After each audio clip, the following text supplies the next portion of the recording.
Yo,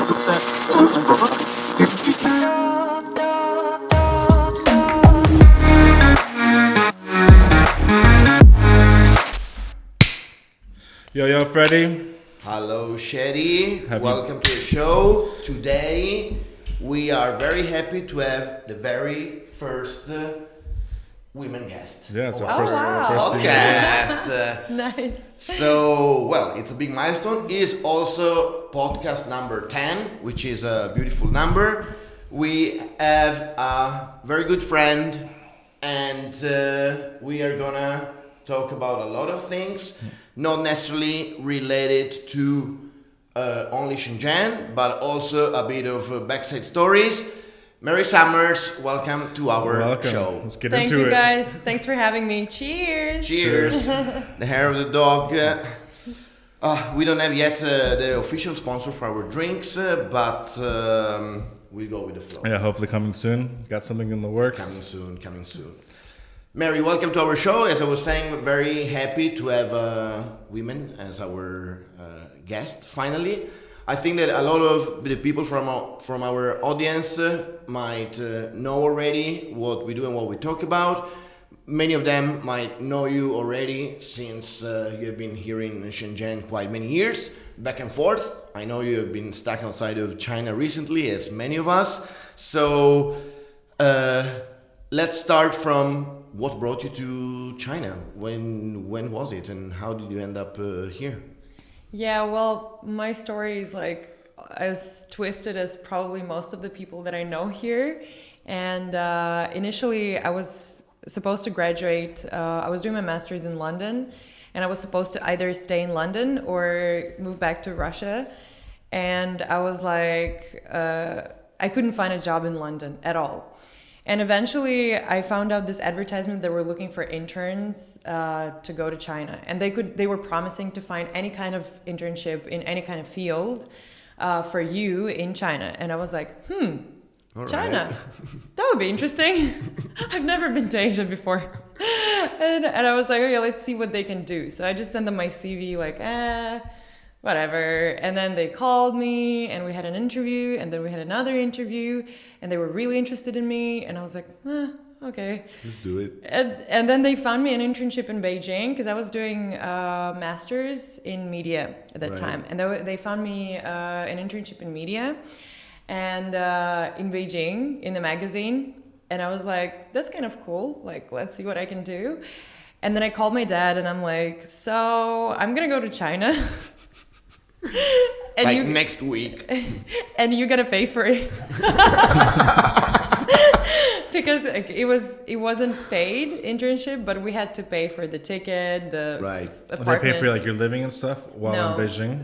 For some of the internships, depending on the company, for some of them they would pay like a small salary, but mine was like non-paid. Totally free? Yeah, so my dad was like, what? China? Like, where did that come from? Because he just paid like for all, I spent 5 years in the UK and he paid for all of that. He was like, what is going on?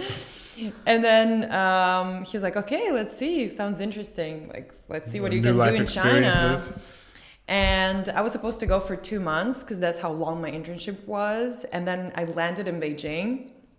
And from the first day, I was like, wow. I mean, imagine like not being in Asia before at all and like landing in Beijing. That's the first place. It's quite something. I mean, wow, yeah, from London to Beijing. You see the city, you know, all that culture, all those buildings, all these people, like things like running around, and this just the energy, the vibe of the place is just so overwhelming. And somehow Beijing is very similar to Russia in a sense that like in the energy and also like some of the buildings and sometimes the streets and some of the trees outside, like something reminds me of Russia, because Beijing and Moscow, they used to be like really close friends actually during the times when it was Soviet Union. So there's a lot of similarities, and I kind of felt like home but more overwhelmed.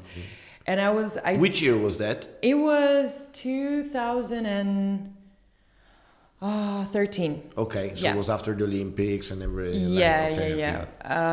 And then I was like, I decided from the first date that I have to stay there. All right. I fell in love. And after 2 months, I stayed for 1 more month to try and find myself a job. I was going to interviews. And then I found a job. I had an online interview with a guy who wanted to hire me in a media company, because everybody was telling me, like, you will not be able to find a job in China unless you do like teaching or modeling, because you don't speak Chinese, you don't have any working experience. And I was like, I didn't study 5 years in the UK to do modeling. Like, screw that. So it was like a principle for me to find something that I need to do, like in media, proper job, and I found it. The guy offered me a job in a media company as a project manager. All right. But he told me, like our company is actually in Shenzhen. Oh, okay. And I was like, where is Shenzhen? What is Shenzhen? What is that? And so I had the time, I needed the time to think. So I went back home. And when I arrived back to Russia, it was clear to me that I have to go back to China. Right. Now you're from Moscow? I'm from St. Petersburg. St. Petersburg. Yeah. So born in St. Petersburg? I was born in the south of Russia, near the, Sochi Olympic Games. Yeah. Near there. But then I traveled around the world. Like, we lived everywhere. Like, I lived in every country like 5 to 6 years. I lived in Russia for like 6 years of my life only, most of them in St. Petersburg. I lived in Ukraine. I lived in Czech Republic. And I lived in the UK, and now I'm in China for 7 years already. So that would be my home now. You were traveling around so much because that's what your father's job was like? Every single time it was different reasons, like literally every single time different reasons. But it was kind of funny because after 6 years, something would happen that would make me move somewhere. And it's funny because after 6 years in China, I was stuck in Bali. So I was thinking, that's probably another set of that's my next country, where I'm gonna stay. But no, China called me back. That was for the pandemic that you got stuck there, right? Yeah. I actually wanted to move to Bali like a year or two later, but I was like, I figured after 9 months, I want to go back to China. It's not really this. I mean, I love Bali, but I don't know if living there it's the same as. Yeah, I think if it's like during normal times, probably it's much more fun because there are a lot of people coming in and out, and there's so many more things you can do. But right now, being stuck in there without a job was super challenging because there's like, it's your new place, you just came here, and there are not many opportunities there. And plus it's a village, like it's a really nice, beautiful village, but it's not urban. It's not like, it has the pretty good infrastructure for an island, but still it's an island. And for me, I figured I still have so many things I want to do in my life. I will not be able to accomplish them there. So I started missing the life of Shenzhen, and Shenzhen is incredible right now. It's so big. There's so many things happening. I think that the center of attention is Shenzhen right now. Absolutely. But the first time you arrived in Shenzhen, because I think that most of us, even myself, when I came first time to China, I know that I was flying to Hong Kong, but then they tell me, the jobs in the project is in Shenzhen. It's like, Shenzhen? Well, where is that? Like, sounds like Shanghai, like Shenzhen. Yeah, across the border. I said, what the fuck am I going? And then you discover the city, and all of us have been here almost now 10 years, and you have seen what happens in this city. I know that, of course, you have seen Beijing. Even me, first time I arrived in Beijing, I was like, wow, China, surprising. But when you get to Shenzhen, without those expectations, almost without knowing what Shenzhen is, and see what you get, is impressive. Actually, the first time I came to Shenzhen, I hated it. Really? Yeah, I hated it so much. So like you accepted the job in Beijing to come work for this guy's company, and yeah, so I decided to accept the invitation, and then I arrived because I didn't know anybody here. I didn't have an apartment, nothing. So I just came here. I booked a hotel in Huaqiangbei. I had no idea what I'm doing. That's why you're hating it. Okay. Right? And at that time, 2013, Huaqiangbei was a mess. It was, now it's beautiful. But there's like construction going on in the middle of the street. Construction everywhere, people shouting, electronics. So I arrived at this hotel, the Huaqianlu Hotel. It's a really nice hotel, by the way. Really nice. It's still there. So I put my bags and I'm like, I'm going to go out to get some food. And I go out and they're like, it's like 8 p.m., rush hour in Huachanbei, construction, people shouting, electronics, music, lights, everything. And all the shops are like electronics. I'm like, Where the fuck am I? what's this city? Like, and I can only see like McDonald's and Burger King. And I'm like, what? And like, I was like, this is no Beijing, that's for sure. So I stayed there for a week and I started going to the office from the next day right away. At the same time, I had to go around and look for an apartment. I didn't like my office. I did not like my company. I didn't like, I was so lonely. Okay. I was crying. Like, I hate this place. I want to go back to Beijing. And then eventually, like after 2 weeks, I already had like a housewarming party at my new place. I had some friends coming over from different cities. Some people came from Beijing. I met some new friends. Everything was great. So yeah, eventually after like 5 months, I left the job because initially I accepted it to go back to China and then go to Beijing. Okay. So I left the job 5 months later, but I stayed in Shenzhen. And eventually I went and I did teaching and I did modeling after. Everything you refuse to do. Which is like the smartest decision ever because like who needs the office jobs in China where you get paid like so little? And you usually like the tasks you're doing, I mean, you outgrow your job so fast and then you hit certain limit and then you can't go further. So for me, that's the worst part when you cannot grow. I think people need to do that all the time is to keep growing. At a certain point, I guess that the thing of China and Shenzhen in general is that at a certain point, you're allowed to, let's say, try to do your own thing. Whatever it is, there is the chance of doing, whether you have an idea, whether you want to change your life or whatever you want to do, there is the opportunities around you for doing that, right? Yeah. That is I think the beauty of this city. I think every time I talk with someone that has been here for more than 5 years, no one of them came here with a plan, like with the script of exactly what they are doing right now, and with the idea of I'm moving there for staying 10 years and doing this. Yeah. I don't think anyone has it. It is what it is, but it's also the only place where I think this can happen. China in general, Shenzhen more than others, depends by the field, but if you put let's say lifestyle and the cost of life compared to the opportunities that you have, it's difficult to find another place like this. Shenzhen has the most opportunities in the world as far as like being a city, and like you can do whatever you want as long as you hustle and you grind for it every day. I think I might be wrong because I've never been to the US before, but maybe you will tell me if I'm wrong. But I think that Shenzhen is something that what New York used to be like back in the days when people would go there and like so many opportunities. And I think right now it's like too competitive or like there are other things happening, but Shenzhen is like that right now. It's still a fresh young city. And you coming here, you can literally try and do anything. You don't have to have like a ton of experience on your CV or whatever. People are more open and people are more willing to do things. Like when I go to any other country, it's so hard for me to like gather people to do some project or do something exciting. People just in general not so active. And here people like it's easier to find people to do whatever you want to do. And also it's easier to kind of get financial benefits also. Like you're doing something, you know, you will get something in return one way or the other. Because like it's so hard to achieve that state when you're actually financially successful when you're doing your own thing around the world. Like you go to Russia, go to Bali, I don't know, Europe. It's actually so hard. You're putting a lot of time and effort into something and then you don't know, is it going to work or not? Here, somehow it's going to work one way or the other. Like there's so many people and your products and services are going to be somehow like accepted or, you know. Also, as I was saying, I mean, even practical thing in terms of whatever taxations, costs, rent might be higher, but not as high as, for example, Hong Kong.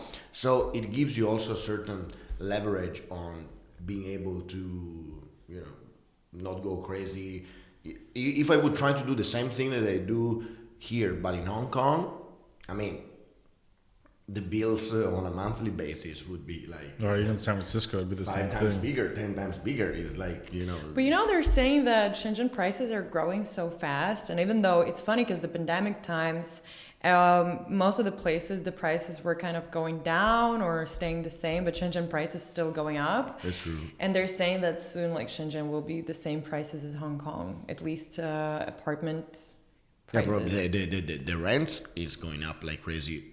If I knew, I would have stayed here 10 years, because now I'm entering my 11th year in China. Mm-hmm. If I had bought an apartment, man, 10 years, I mean, I came here in 2003, dude, like my first time. I would see Imagine if Yeah. you'd be so rich if you started to put, if you put like, when you first came here and you put every dollar into like buying property, you know, you'd be set. Even if you manage to get an apartment, to buy an apartment right now, like it will still go up. Yeah. I have friends who bought an apartment recently, and like we were talking with them about it, and they were like, it's gonna be like, yeah, even after like 5-10 years already, you can sell it Yeah, easy. yeah. I think after 1 year, especially in all these new areas of development, only like all the, Longhua and Longgang and Dongguan, now they are becoming kind of the new peripheral areas of Shenzhen, but with the infrastructure they have, it's very easy to be around.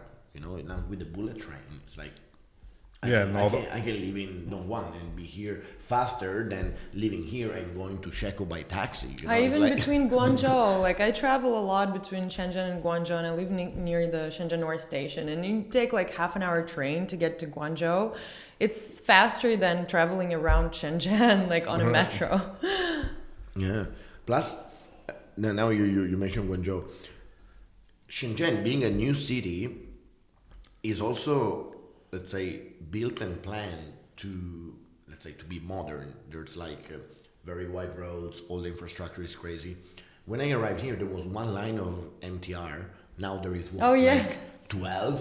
Yeah. It's like the largest and most extended network. There's like 10 more planned. It was MTRs. really evident for me when I was out of Shenzhen for 9 months, and then I came back like 9 months, and it wasn't just 9 months, it was 9 months of pandemic time, of the crisis time. Right. I'm coming back and there are like new areas, literally like areas New built. buildings.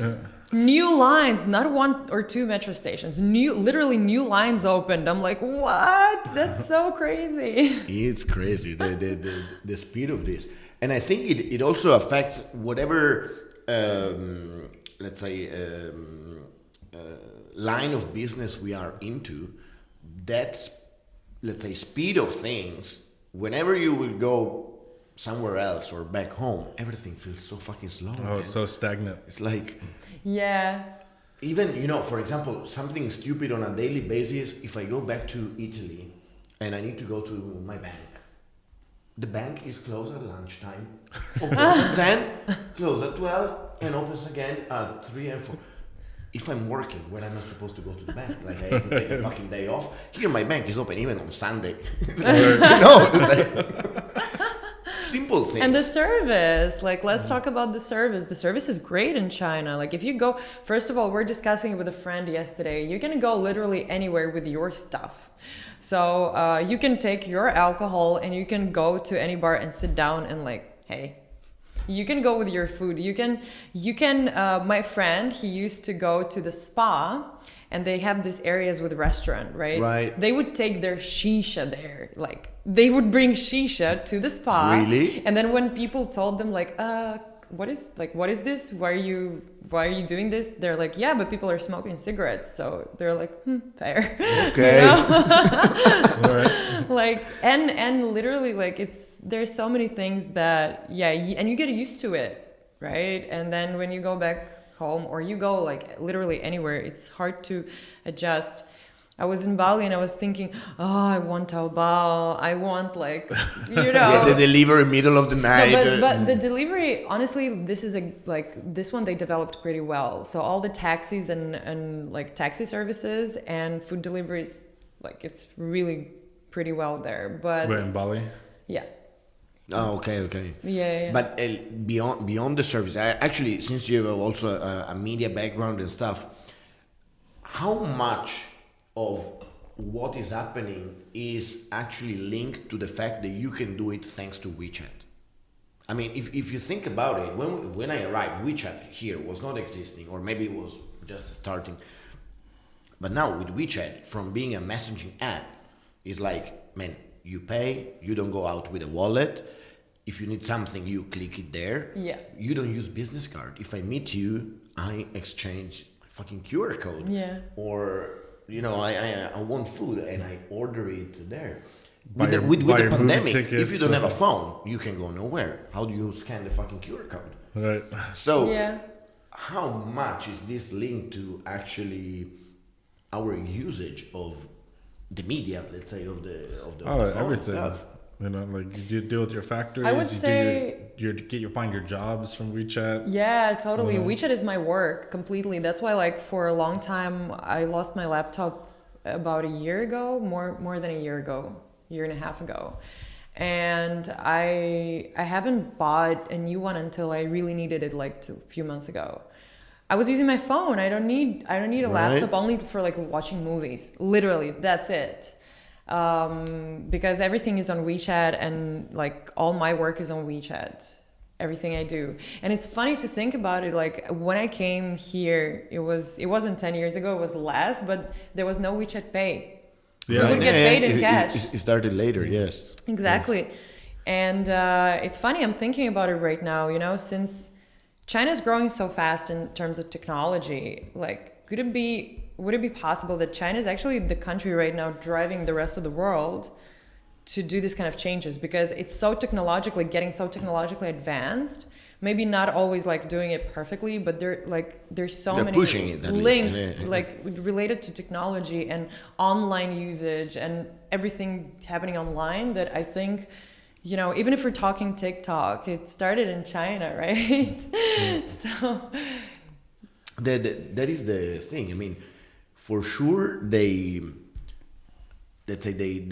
burnt a lot of steps in sense of being very fast. When you're doing something very fast, of course, it cannot be perfect. plus, if you're the first one doing it, also you have a lot of like challenges. That is the thing. You did it fast, but you were the first one. So now you are setting let's say the benchmark, and people follow. Let's look at all the things that happened with the 5G thing issue. At the end, US and Huawei, 5G. At the end, I think all this bullshit is happening because US has always been used to be the first one doing it. And now it's like, fuck. No, there's a bigger dog in it's the funny because when I was in Bali, everybody was talking 5G. Like, is it good? Is it bad? Do we need Is it? it gonna give you And then cancer? I arrived to China, and one of my first jobs is working at the exhibition for China Mobile and promoting 5G, which is already there. I'm Right. like, people are still talking about it outside China, and Here here they it's do already it. happening. No, it's crazy. Even, for example, recently I saw there is this big thing about driverless cars, right? The Tesla is trying, like in Europe, they want to ban it and stuff. And I know that most of them are done in China.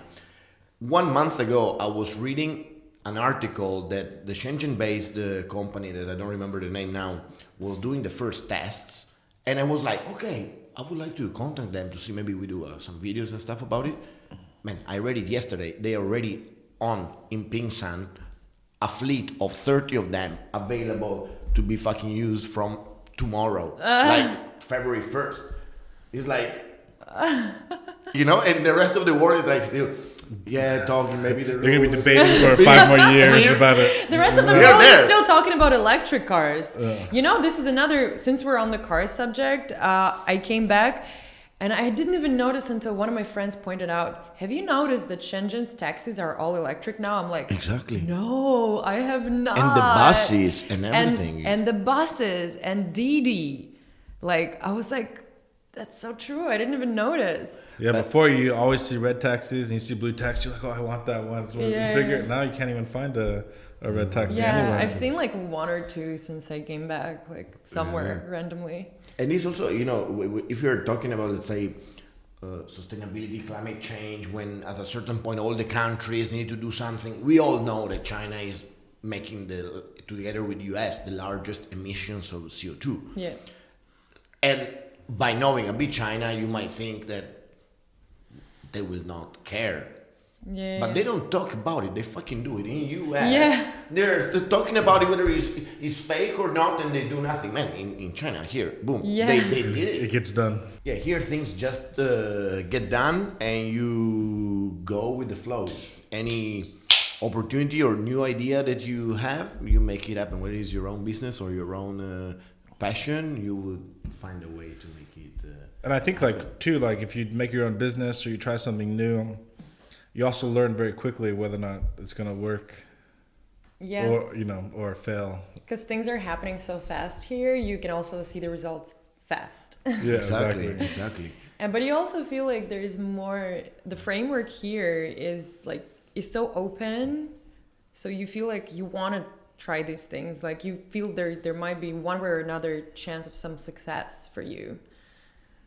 I want to go back into your story about after you left the job that brought you to Shenzhen, and then you got into teaching English like a lot of people do here. Yeah. And also modeling. It's funny because eventually I realized that I like living in Shenzhen because of the climate, and the air pollution is much lower here than in Beijing. In Beijing, actually, like that was the only bad thing for me. I had an allergic reaction to the pollution. Yeah. Really? It was so bad there. In where? Sorry. In Beijing. Oh, in Beijing. Yeah, Okay. So eventually, by staying here for a few months, I think I needed that time to realize that I've got to stay here. And I'm happy I made this decision because actually I became much more healthy here. Like the weather, the climate is much more suitable for me. And and so I just stayed here, and now I'm in love with this place because I can see how much I had no idea where I'm going to, like what am I getting myself into when I was moving here. And now I see that this place is the place to be. And I already said it to my friends like a few years ago. I'm like, we're living in a really great place right now, in a really great time. It's a special city. It's a very special city. I think I would put only Singapore above Shenzhen in terms of what is the future going to be like.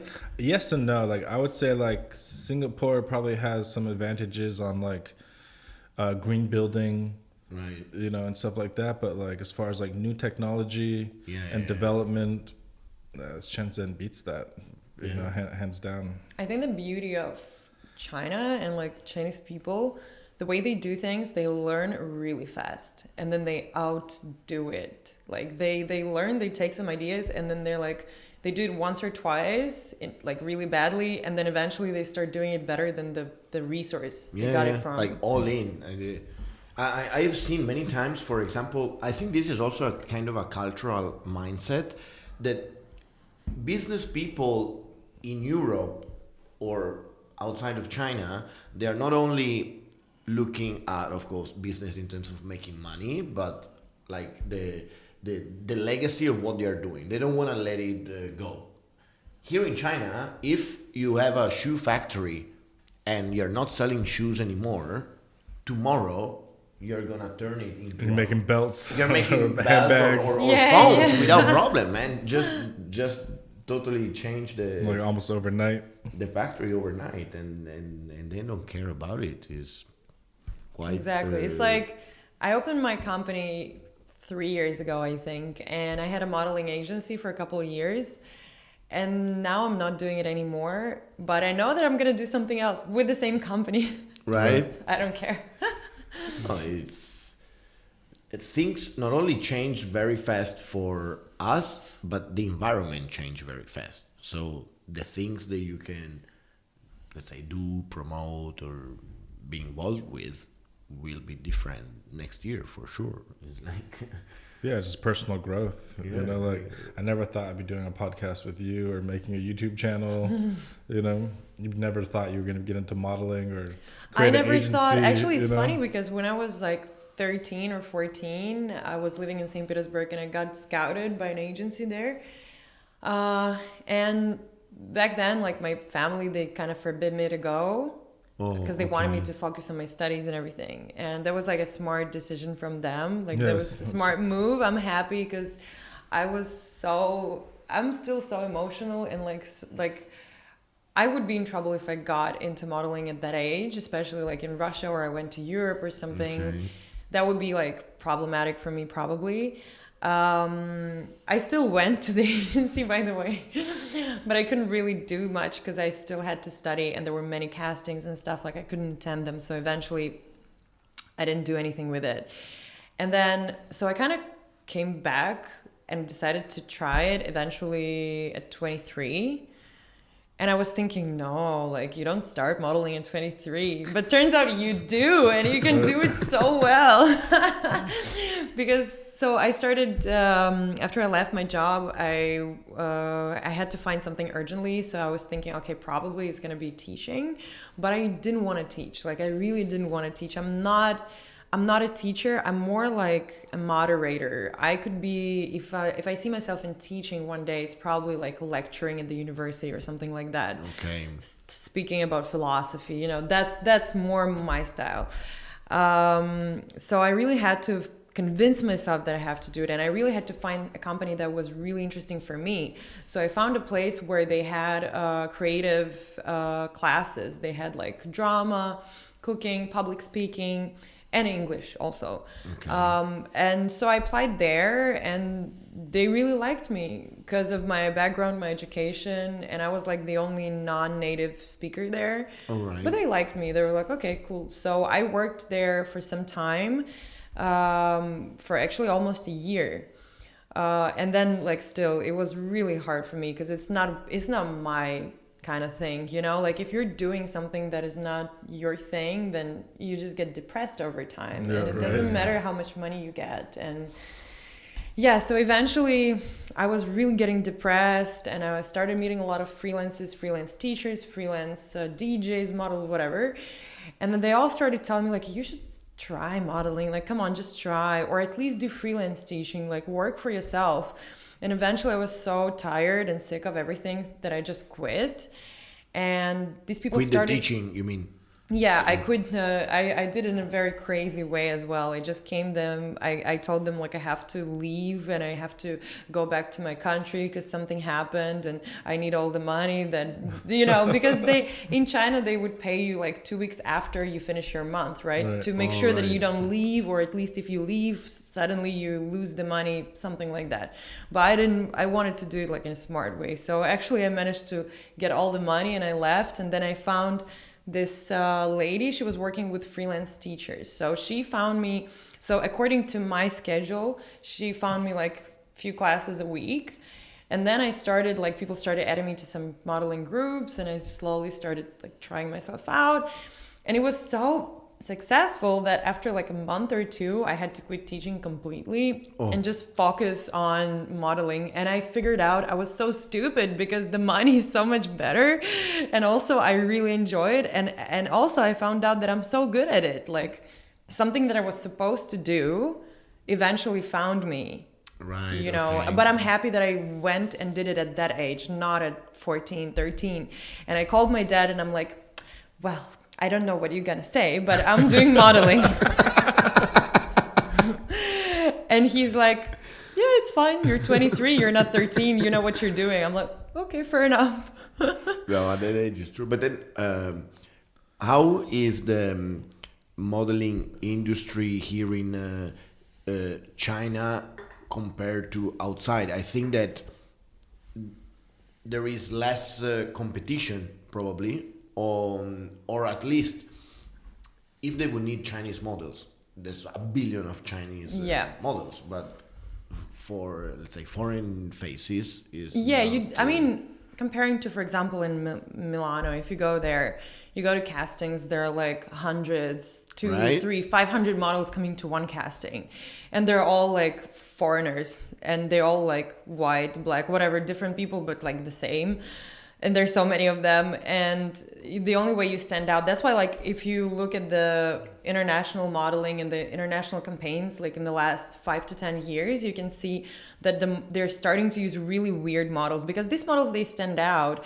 Even if Right. your skin color is like not white, it doesn't even matter anymore, because there's so many like black people, brown, Asian, like literally, and it's really hard out there. Here, if they want a foreign model, much less, of course, there are much less of us, and it's easier to kind of get up there and get for clients to know you, for people to know you. Plus, when you're shooting campaigns, you're always like, you have your photos hanging around and things like that, so clients will see you. Plus, in China, there's so many companies that there's enough job for everyone, literally. Right. There's Yeah. so many companies, there's so many agencies and agents and clients and clothing companies and high-tech companies and advertisements and just so many. This were like, I can imagine that if you were, I don't know, in Milan or in Paris, maybe 90% of your possibilities are related to the fashion industry Yeah. as a model. Here, maybe only half. Is because of, I don't know, the electric car, the phone. They need you know, things for anything. I've been it's been such an exciting journey, because I managed to do so many things. I've started hosting because of I'm doing modeling here, so I started hosting. I literally did like online live streams. I did like video hosting, like a news kind of thing, you know.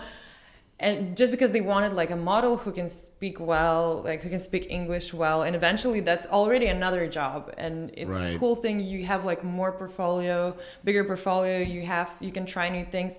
I traveled so many places. I went to Dubai like for the first time in my life with Chinese clients. Right.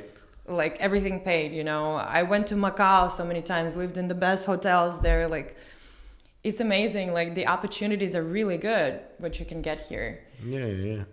I know that because the potential Chinese clients in general, of course, most of the time they would anyway do a product or serve clients that are not necessarily Chinese. Their business is outside or based here, but dealing with Americans. I know that China is like really close in terms of fashion. It's really close with Milan, actually. Okay. There's so many ties, and I know that people who organize, for example, Shenzhen Fashion Week, that company, they go to Milan every year for like networking and shows and like all that. So there's a lot of connection between the two places right now. Yeah.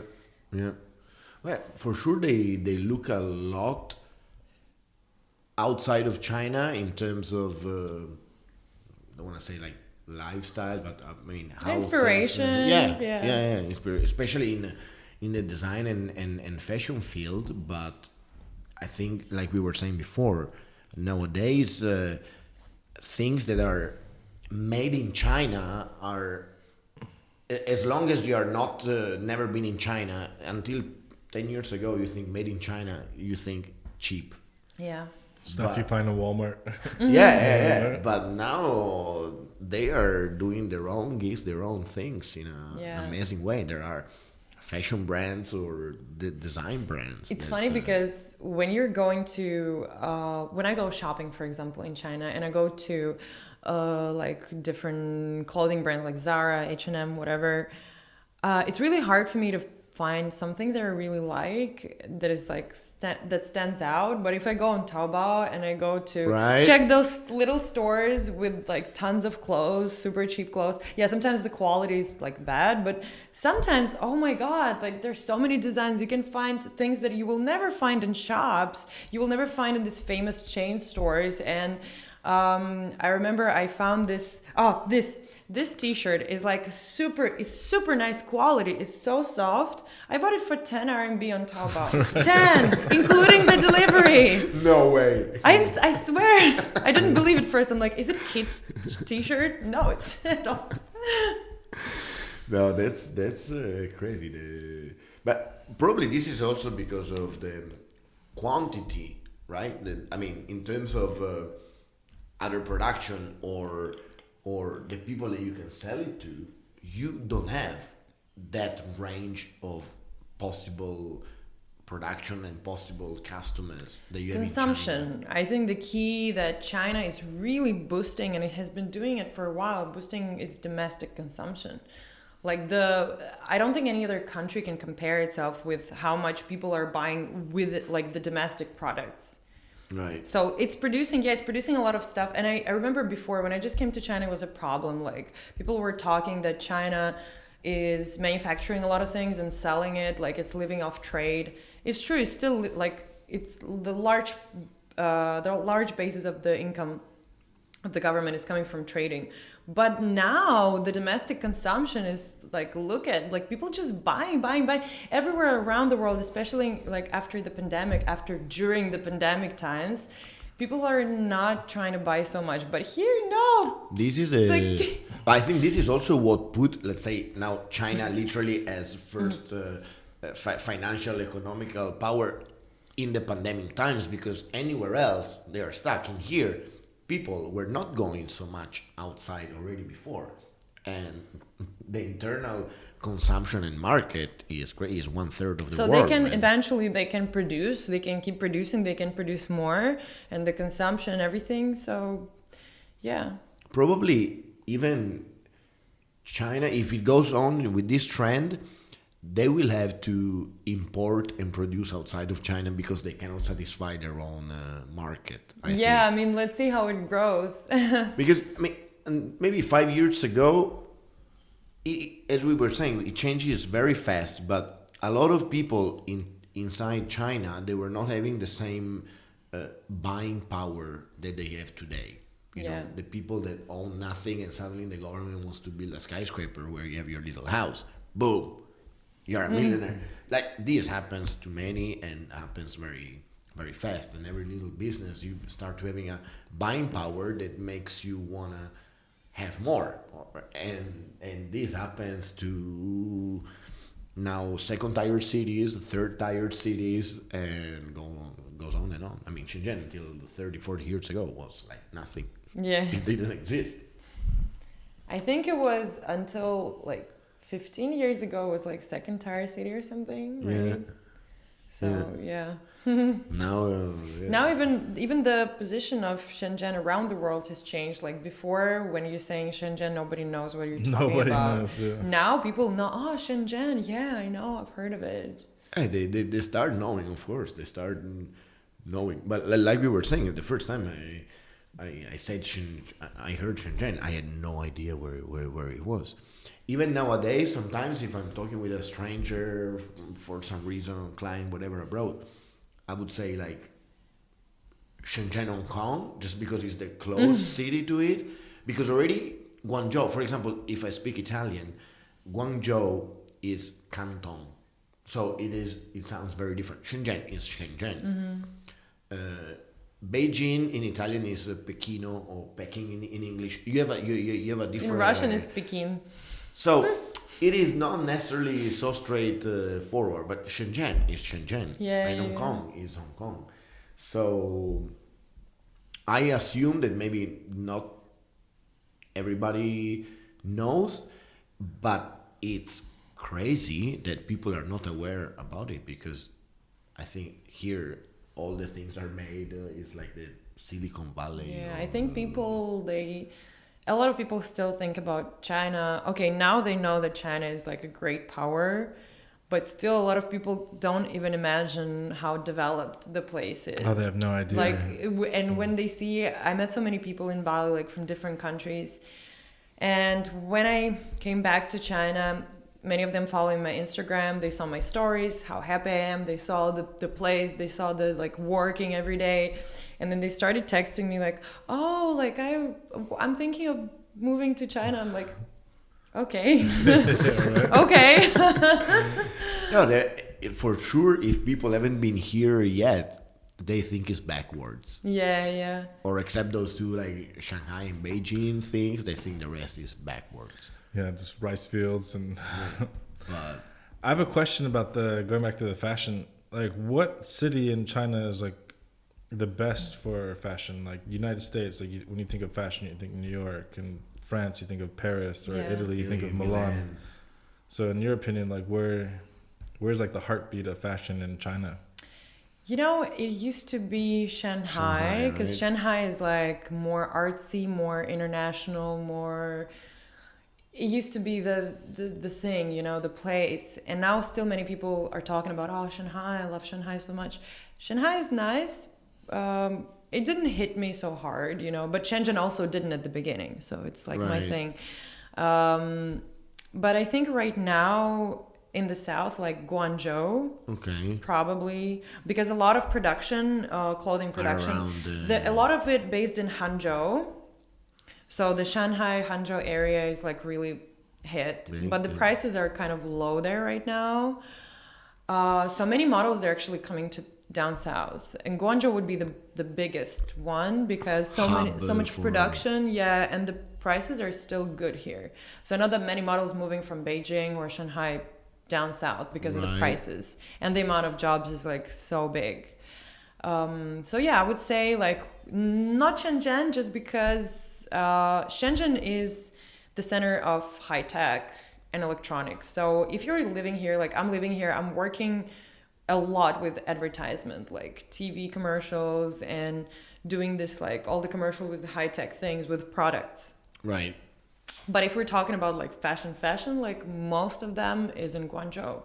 Okay. Yeah.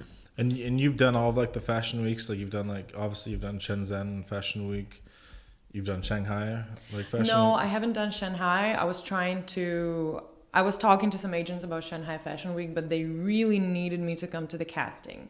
Like they would not choose me just by card or because usually you need to go through casting. Sometimes they bring models from Beijing agencies to Shenzhen for Fashion Week, but then somehow they choose them by cards or whatever.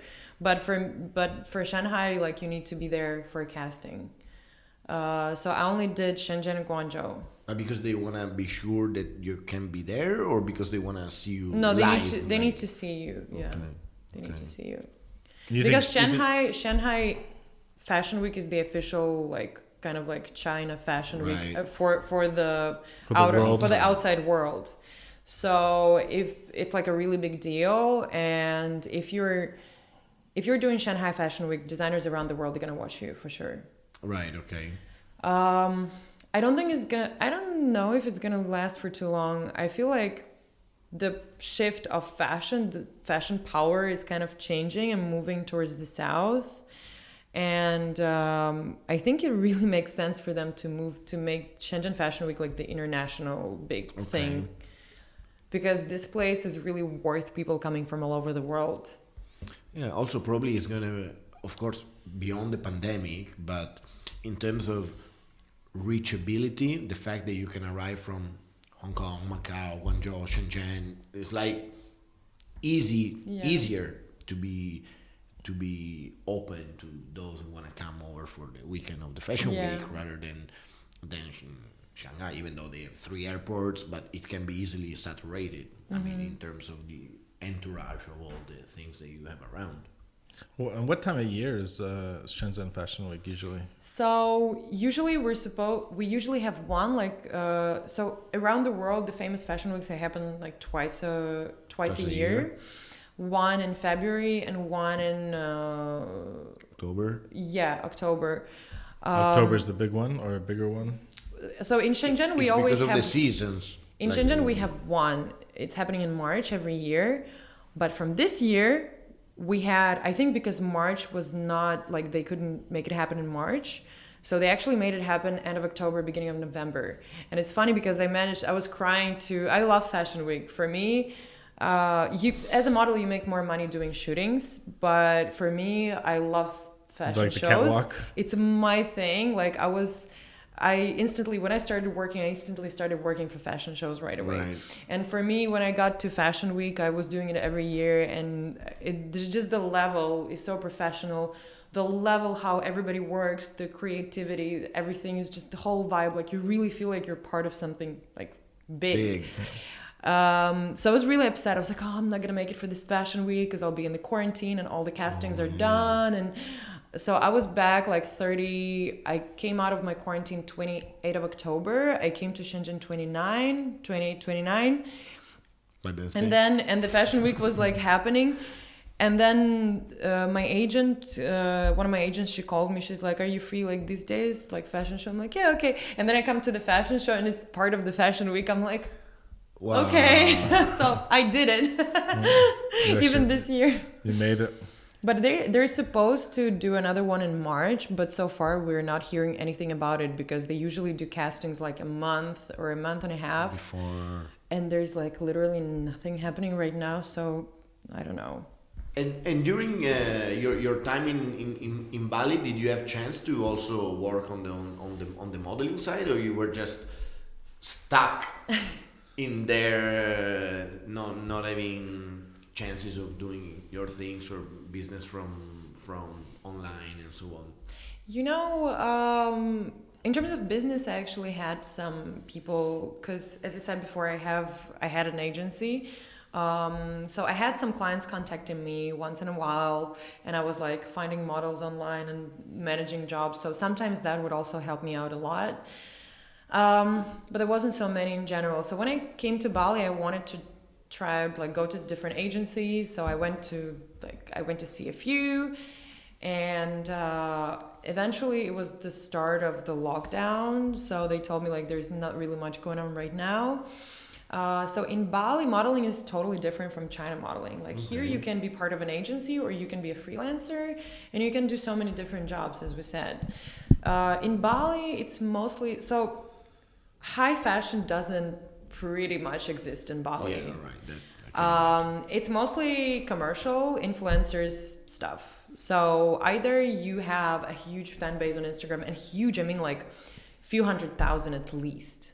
Not like 10, 15,000, 50,000 even don't work. Yeah, okay. You have your own clients base. You have people sending you stuff from around the world, some products to shoot, or you have like clients that work with you.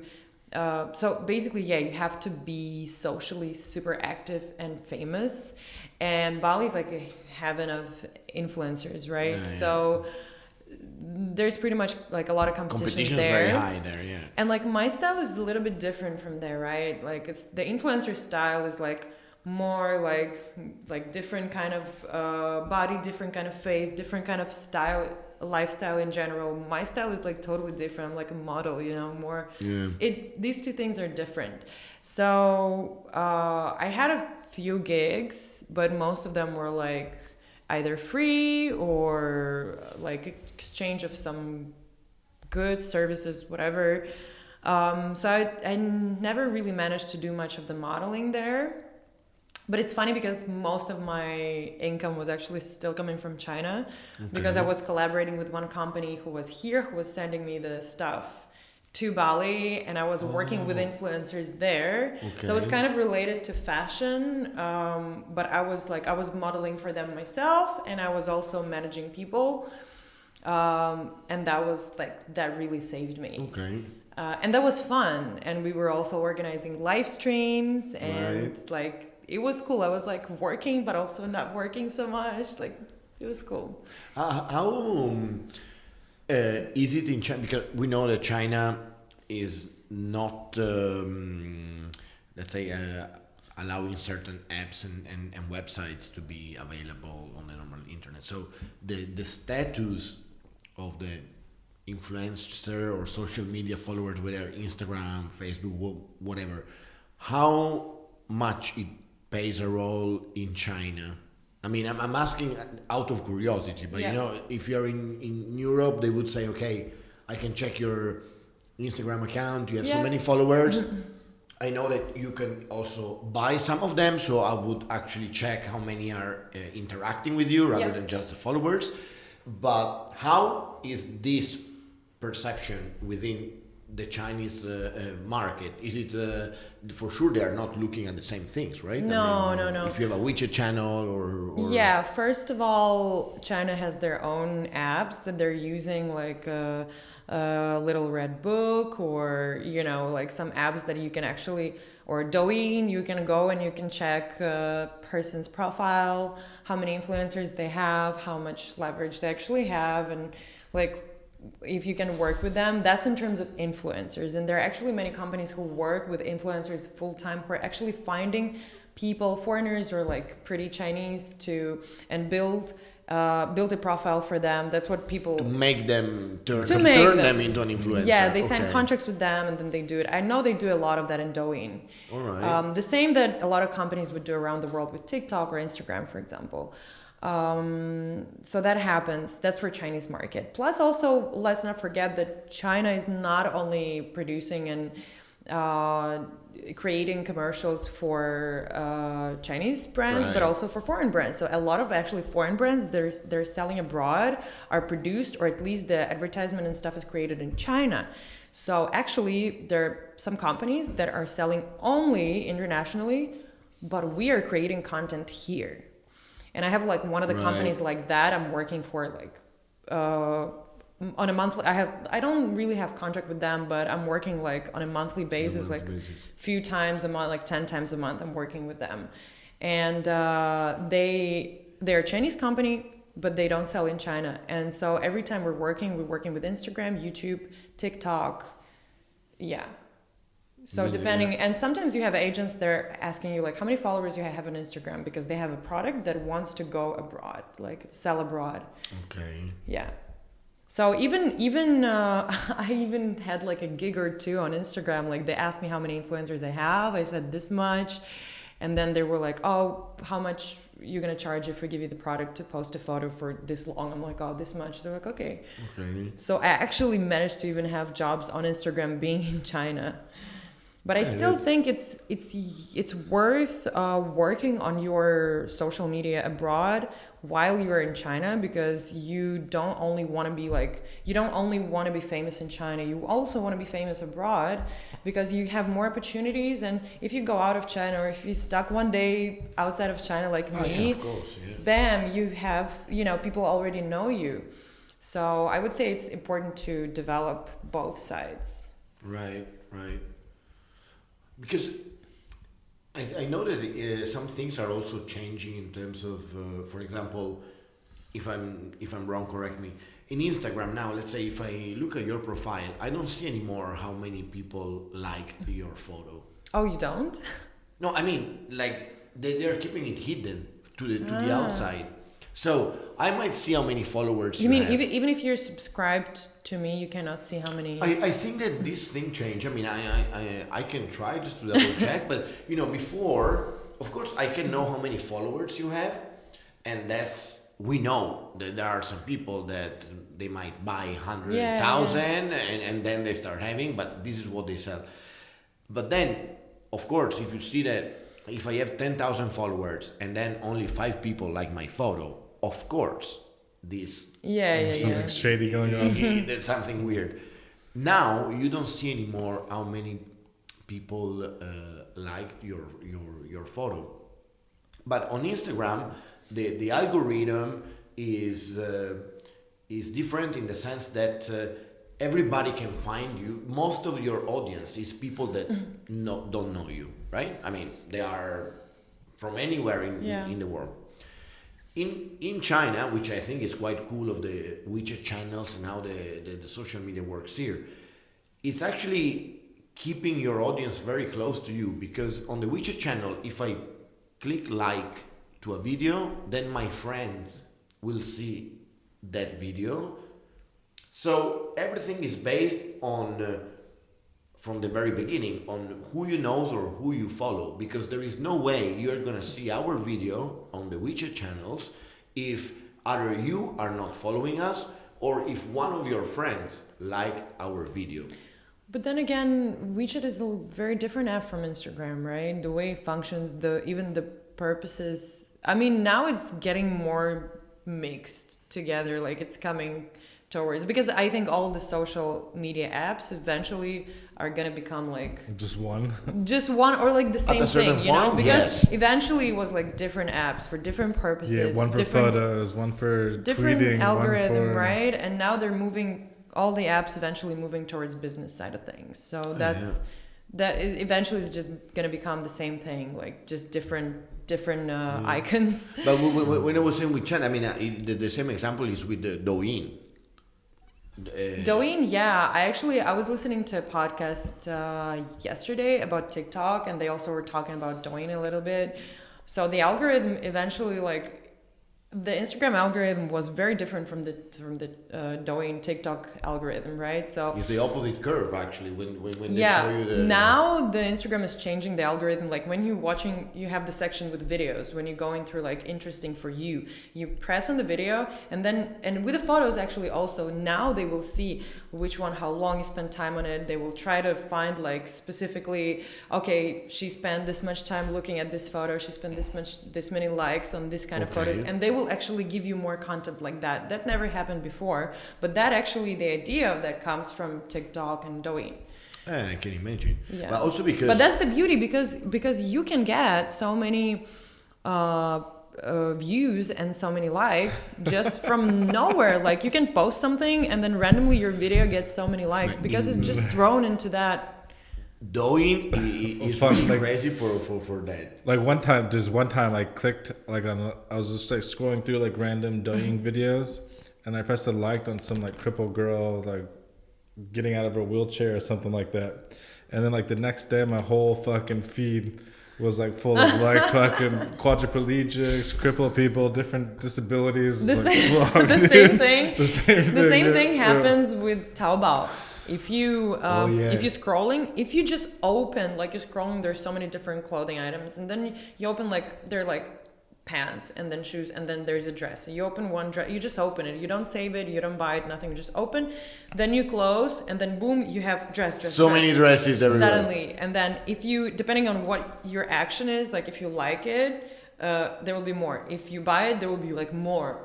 The same style. So, but it's actually cool because when you learn about it, you learn how to work with it. Oh, yeah. So for example, I know what I want, but I don't know where to find it. And then I saw, and then I'm thinking, I want maybe like silver shoes, something silver. So you just see like one picture, you like it, or you open it on purpose, then you close it, then boom, you have so many options. Like you can play around with it. No, it's true. This is sometimes, of course, we know that there is an algorithm behind, but sometimes it's kind of mesmerizing. Another example, like you go on Instagram, you want to find like you want to do like a photo shoot, a Vogue style, like something. Oh, I don't know. Let's do a super high fashion photo shoot at the beach wearing a coat. And then you manage to find one photo like on that similar style on Instagram. You open it, you like it, you close it, boom, you have so many options to choose from. And you don't need to do the research. It does the research for you. And then they are all linked together because probably then if you go to YouTube watching something, the advertising is going to be about a coat. Yeah. You know, like, whoa, it's like, wow, really? It happens with, I don't know, recently. I remember like I was looking at something on, what was it? I don't know if it was Taobao or the other one with the heart. With Aaron that needed to buy something, and then suddenly for a week, every time on YouTube, I'm getting like the advertising about that fucking service that I know must come because of that research, and it's nothing to do with. There are a lot of jokes right now about. Well, everybody already knows, it's not a secret. When you're talking about something, and your phone hears it, there will be like your phone is always listening to you. Food and then yeah, like we were literally we were having so much fun with it. We were talking about astrology for like 5 minutes with a friend, and she's never interested in that. And like after she opens her phone and there's like, oh, astrology, like build your chart, blah blah blah. But, I was thinking about it because I don't know if it was a coincidence or not, but the fact that we were talking about something and then I get the commercial on YouTube, I was kind of it's not a coincidence. Like it's a fact. Everybody already knows about it. When you're talking about something on the phone, like, and your phone is nearby, your phone hears what you're saying and then eventually will give you the information related to it. It's true. Well, even like Facebook, right? You have to go like Facebook will track what you're doing in other apps and other things. Like you have to go deep in like their terms of services and settings to like turn that off. Otherwise, they're like tracking what you do on Safari, what you're doing on Twitter, what you're doing on all these different apps. Probably that's why the battery of my phone always dies. It's like because they your phone is working when you're sleeping. But then there are different kind of jokes right now because there's so many memes going on the internet about you thinking about something and then your phone finding this information for you. And this is funny because it's not a fact. It's just jokes. But literally, it happened to me a few times when I'm thinking like, this and that, and then eventually, like, I open my phone and I find related information on my phone about it. Yeah. Whoa. That's scary. Talking about microchips. Well, you know what they were saying, like in the future, I saw like an article about it where like you have all this data about you, Freddie, right? For 20 years you're online or whatever, since the existence of the internet till today or until the last day of your life. So let's say 10 years from now you die. Thank you, bitch. Right? I'm just saying an example, right? So they can take all of your conversations and everything you looked at and your likes and preferences and replicate you, and I could talk to you, like send you a text message, and you can respond as you based on, you know, your life history of being online. That's fucking crazy. Oh yeah, that makes total sense to me, because like if we're talking about like cloning people and all this DNA shit, they cannot just create people by simply biologically replicating us, right? They need to know how we think. They need to know our lives. They need to actually create a character. So this would be really useful to create this like real natural characters for the cloned robots, people, whatever. Yeah, we've already created it. I mean, all of our information is already there, you know. So like, hey Freddie, what are you doing today? Oh, Shady, you know, I'm going to Have a beer. have a beer. No, I just finished designing a new landscape. You know, like, Crazy. But one thing that comes to my mind now, I mean, when we are talking about our data, physically is space, gigabytes, right? The more and more we go on, somewhere this kind of, I don't know, servers, whatever, huge, they need to store all this data, which on a daily basis are huge. Like, I think one day we will need to design buildings, skyscrapers, just to hold data. Man. There are like buildings. I think most of them are underground though, like underground, Because huge, the cooling, like really blocks, like areas of information. But another thing is like when we're moving forward with technology, it's also the storage is getting smaller, right? Yeah. Like before we can have a phone, we can store this much, and now in this little phone we can store like a crazy amount of information that before our computers were not able to store. So yeah, I think that's also solvable. But there are actually so many issues that bother me. Like I've seen so many different podcasts, and I also I'm very interested in the development of future and technology and human beings development, and all these crazy like science and quantum theories, and like they're literally, I love discussing it, and there's so many questions that I personally have that I would love to ask to some people. Like I got questions for them. Excuse me. Yeah, but yeah, I hope one day I get to like talk to Elon Musk or something, like talk to a few other people. I wish I could talk to Tesla. Like I really that would be my dream. That guy is changing the world, man, in a way that is. Or at least to see his documents, because like most of them we can't see. Like most of them were just taken when he died. So the only thing we know like a small pieces of information. And also, you know, what I think is the coolest thing about Elon Musk and stuff is that, I mean, he's not only the CEO of Tesla, I mean, he's the head of the fucking engineers. I mean, it's not like he's paying someone to come up with bullshit. It's coming out of his fucking brain, you know? Mm-hmm. Yeah. He's like, CEO, whatever, but the head of the engineers. And he's the one that, if you know, created PayPal. He started from there. He created PayPal. He sold I didn't PayPal. know that. That's how he made his money when he was like less than 20 years old. He created with his brother PayPal.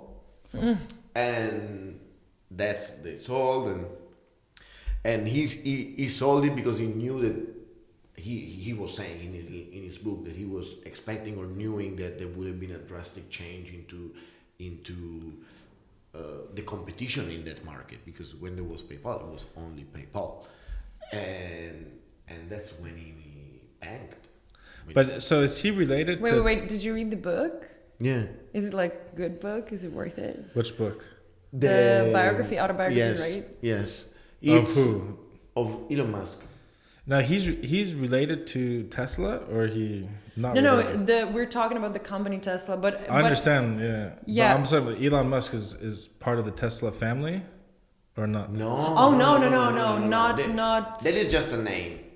Tesla is just he's not related to Tesla, to Nikola Tesla. He's not, but because he's using his technology to Right. So create did this car he company. buy like the company, like buy like Oh, he created the company. so Elon Tesla. Musk created Tesla, Yeah.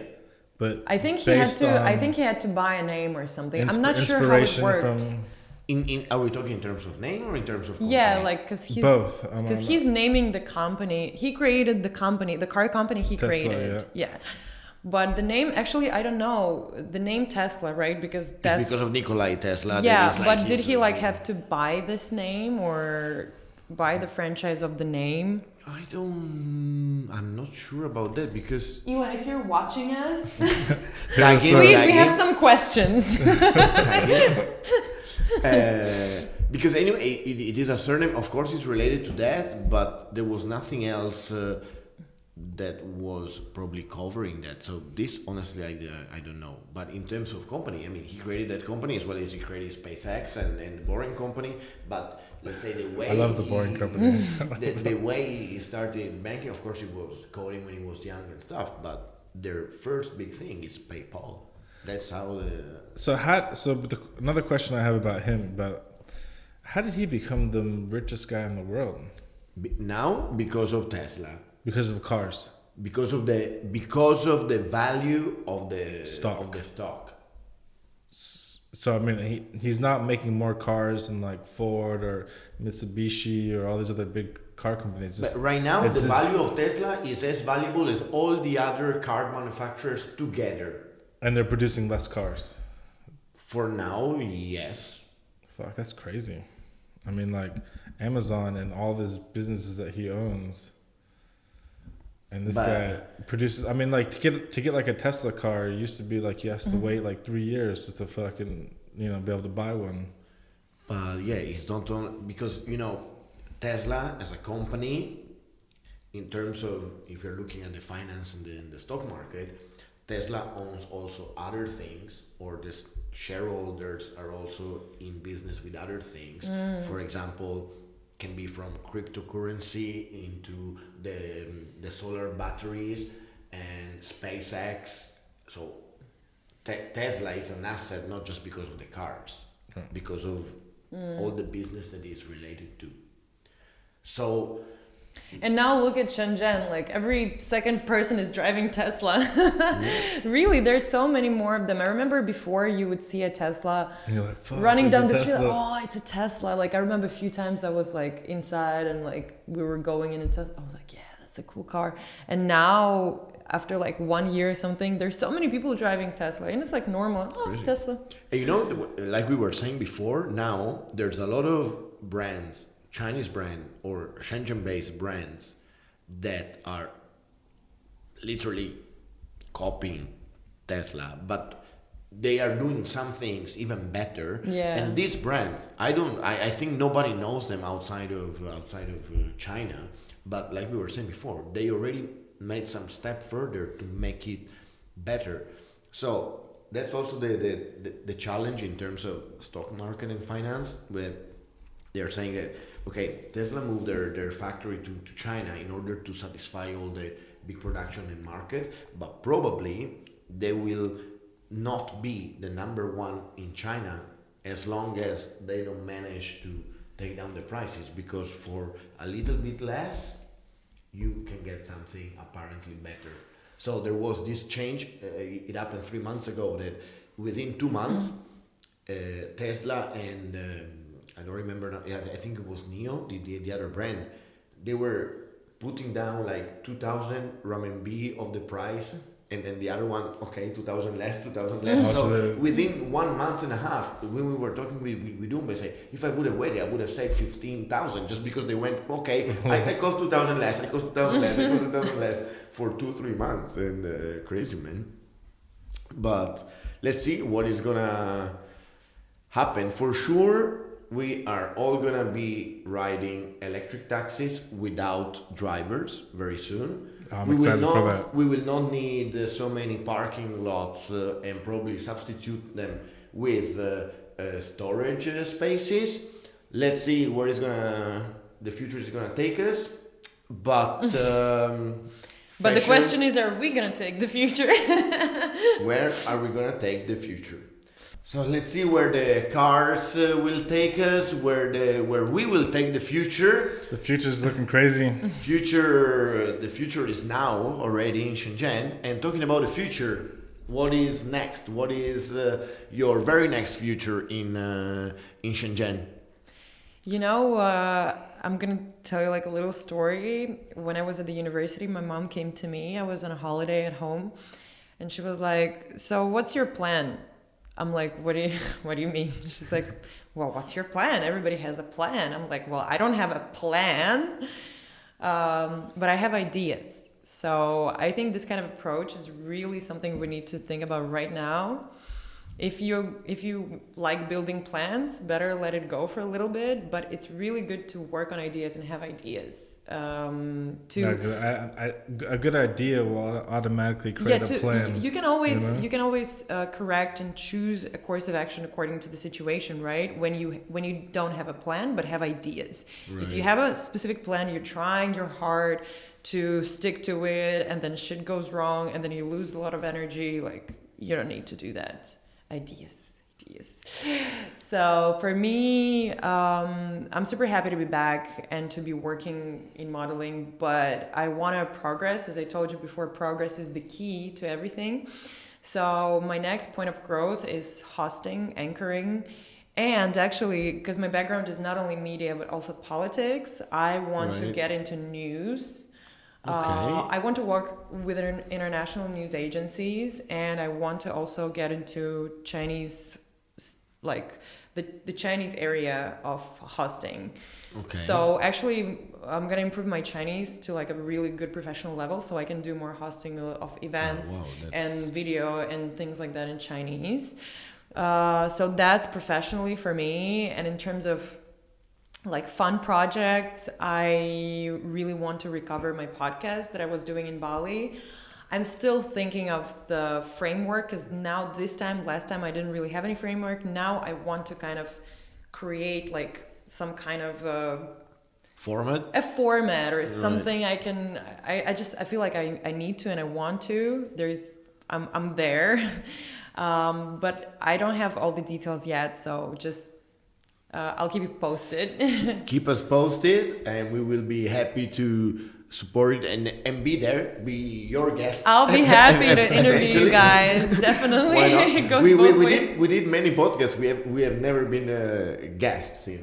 It's funny because I've always been interviewing people too, and since I'm back, I've had 2 podcasts when I was interviewed. I'm like, oh, it feels so nice. On the other side. Yeah. Well, we will give all the details, not only about your socials and stuff, but also about the future podcast. Of course, as usual, for all the audience that is following us, not only like and subscribe, but please go and check the details about our guests and Mary somewhere down here, as they say. And it was a great honor to have finally a beautiful woman as a guest of our podcast. Thank you. And we'll talk very soon, eventually, on your podcast. Thank you so much. Designer, out. Cheers. Nice.